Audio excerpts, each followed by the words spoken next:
This may be the world's strangest restaurant, where customers have to volunteer to be slapped by a waiter before ordering their food.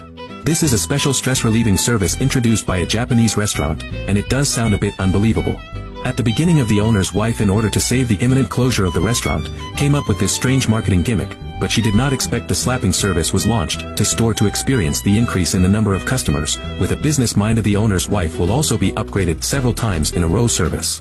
At the beginning, into the store customers have to voluntarily accept the waiter slapped before dining, and these waiters are the boss lady carefully selected young beautiful women many customers came to experience.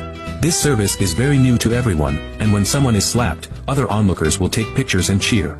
As word of mouth spread, the restaurant's local fame grew, and seeing more and more customers lining up every day, the owner's wife took the opportunity to turn the slapping from a free service into a paid service.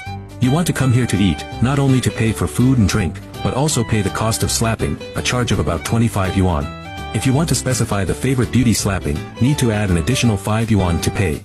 After the launch of the slapping service, the restaurant's business is not therefore dismal. Come to experience, the customers will almost always choose the 30 yuan service.